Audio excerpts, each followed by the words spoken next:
Hello everyone, I am Pratik Nevaria. Today I am going to explain the Hegel's book, The Philosophy of Rights.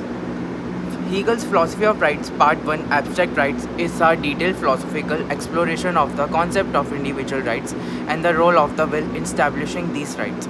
This section forms the foundation for understanding freedom as it's manifest in legal and social context. Below is an expanded explanation of each subtopic to provide a deeper understanding of Hegel's ideas. First, abstract rights as a foundation.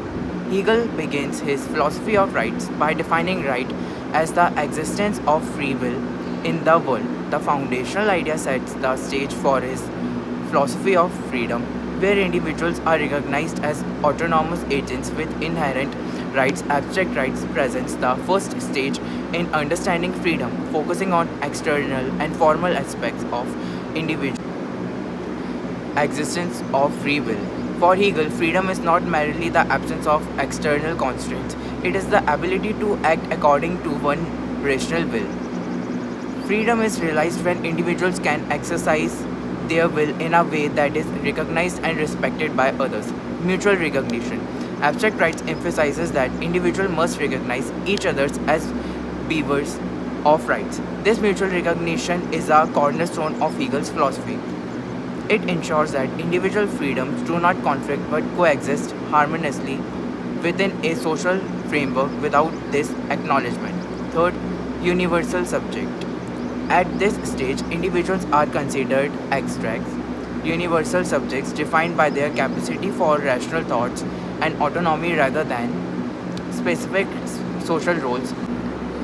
Second, the will and its manifestation. The concept of the will is central to Hegel's philosophy, as it is through the will that individual asserts their freedom and establish rights. In abstract rights, the will is understood as abstract and self-related, focused solely on its own autonomy. Self-relation. This will's primarily focus is on its own freedom and self-determination. It seeks to establish itself as autonomous and independent, which leads to the imperative that individuals must respect not only on their own but also those of others. Third, freedom as self-determination. For Hegel, true freedom involves not only acting according to one's own will but also recognizing the freedom of others. Third, property of possession. Property plays a crucial role in Hegel's conception of abstract right because it serves as a tangible expression of individuals' freedom. First, expression of self. Property allows individuals to assert their autonomy by claiming ownership over external objects by declaring this is mine. Individuals externalize their will and establish a sphere of control that reflects their personality and identity. Second, sphere of autonomy. Possession creates a space where individuals can exercise their freedom independently, free from interferences by others. This sphere of autonomy is essential for realizing abstract freedom in concrete terms.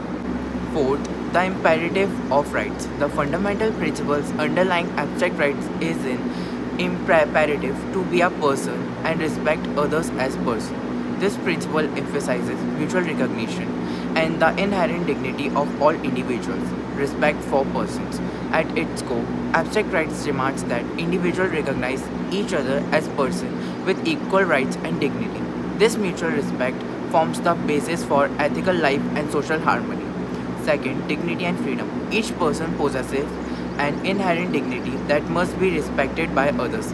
This recognition affirms the universality of freedom. Every individual has an equal claim to exercise their autonomy without interference. Third, ethical implications. While abstract rights focuses primarily on formal legal structures, this principle hints at deeper ethical consideration that will explode in later parts of Hegel's philosophy. Which is essential Hegel framework for individual freedom. Hegel acknowledges its limitations. It focuses solely on internal actions and formal equality, ignoring deeper ethical concerns. First, formalism. Abstract rights deals with external relations between individuals but does not address internal motivations or ethical content. For example, it recognizes property ownership but does not consider whether such ownership aligns with moral principles or societal well being. Alienation. By prioritizing formal equality over substantive justice or ethical consideration, abstract right can lead to alienation among individuals. Third, need for development. Hegel argues that while abstract rights is necessary, it must evolve into more comprehensive stages. Sixth, abstract right as a necessary stage. Despite its limitations, abstract right serves as a critical stage in Hegel's philosophy because it provides the foundation for understanding freedom in legal terms. Progression of morality. The inadequacies identified in abstract rights progression to morality, where internal motivations and ethical consideration are explored more deeply. Second, foundation for ethical life. Understanding abstract right lays the groundwork for later discussions on how individual rights interact with other social institutions like family, civil societies, and the state. These interactions ultimately contribute to a more holistic view of freedom within society. Now, conclusion. In part 1 of Philosophy of Rights, Hegel developed a sophisticated account of individual rights based on free will and mutual recognition. He explores how abstract freedom manifests through property ownership, contracts, justice system, and interpersonal respect while acknowledging the limitations inherent in the formal stage. While abstract rights provides essential legal scaffolding for individual autonomy, its focus on external actions highlights the need for deeper ethical consideration addressed in subsequent stages, morality and ethical life. This section serves as both philosophical foundation for modern concepts like legal rights and property ownership and a stepping stone towards understanding how these concepts fit into broader ethical system that prioritize both individuality and community well-being.